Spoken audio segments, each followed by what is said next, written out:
What's going on, everyone? This is Captain Combat. I'm Rob Jarrell, and as you can see, the reports of my demise have been greatly embellished. As you can see, I'm in the gym right now, but I did want to give you my thoughts on tonight's card with Floyd Money Mayweather versus Conor McGregor, and a spectacle, not necessarily a boxing match. As you can see, I haven't been able to do many videos with Hakeem lately, but I did want to drop my thoughts. As you can see, my left eye is still a little bit swollen. Hopefully that goes away soon. But as you see, I'm back in the gym doing a little bit of weights right now. So yeah. But I'm more excited about the undercard than I am about the main event, because let's face it, Mayweather's going to win. I think it's going to be a decision. I think he gets caught early to give Conor some confidence, and that's the only punch he's going to land. He's got to land that left hand as frequently as possible, but I don't think he's going to get much power behind it. Sure, he's explosive. He did land on Paulie Malignaggi, but the problem is Paulie Malignaggi didn't go down from that punch.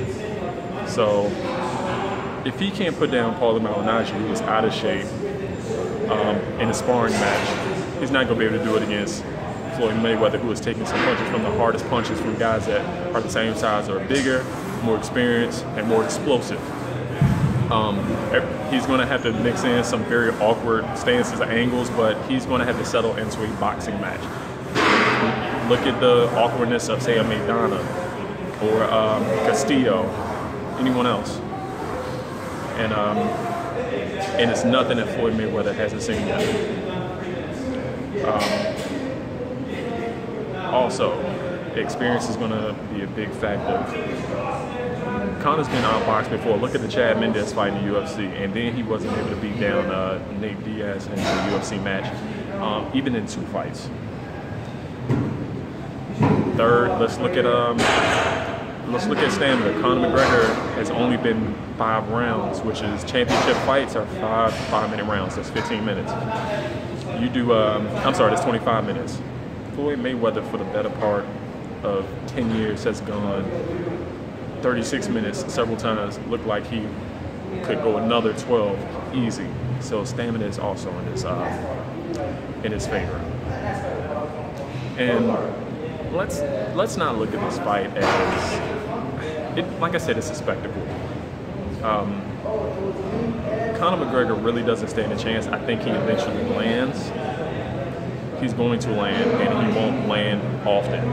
Matter of fact, I would say by the 6th round, he's going to stop attacking, because Floyd Mayweather, once he gets your rhythm, once he gets your timing, he's going to make you hesitant to attack, and he's going to start moving forward. Look at the Cotto fight. Look at the Canelo fight. Look at the Maidana fight, 1 and 2. It's going to be to a point where he's going to start moving forward as the fight moves on, especially when he starts jabbing to the body and landing that pull counter right. And the one thing that he can land and no one ever talks about is the left hook.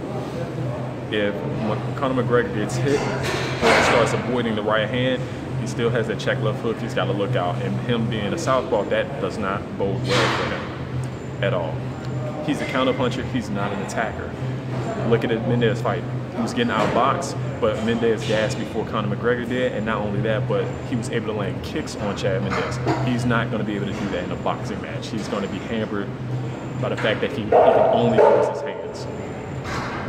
So, look at the undercard, enjoy the undercard. Andrew B versus USS Cunningham. Cunningham's probably the best cruiserweight in the last 10 years over a long amount of time.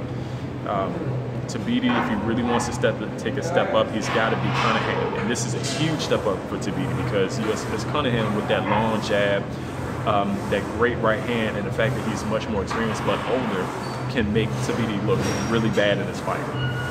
Badu Jack versus Nathan Cleverly.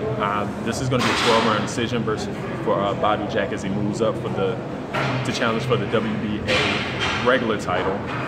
Cleverly is a volume puncher. He's actually a good boxer, but I think the accuracy and the steadiness of Badu Jack is going to carry him to the decision. He may knock him out, but I can see the decision in his favor.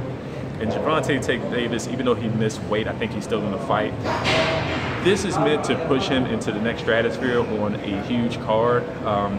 Even though Francisco Fonseca out of Costa Rica, the guy that he's fighting, is undefeated, he's had some terrible opponents, and that does not bode well for him. So At this point, he's probably going to knock this guy out within 4 rounds. Just enjoy it. Hopefully this makes him the money guy with the money team and Premier Boxing Champions, where they can get him on some more pay-per-views. And then on Showtime Extreme, I believe they have Thomas Delorme versus Rodinas Ugas. Ugas has played spoiler. He's had some great wins since he's beaten Jamal James, who was undefeated at the time. But he's going up against Delorme, who was big, who was fast, who was athletic, and a good puncher. But the problem with Delorme is the fact that he tends to fade very early. He can't take a lot of punishment, so he's got to get him out of there early. He's supposed to fight Showtime Sean Porter, and it's better that he didn't, because Porter was going to wreck Delorme within 4 rounds. I'm sorry, but Delorme is not the guy that's going to beat Sean Porter. Sean Porter wants Danny Garcia. I think he waits for that fight, and it does happen. That's all I got for you today. If you have anything to say to me, say it in the comments. Keep it respectful to each other and to us, and enjoy the fights tonight. Until then, fight on.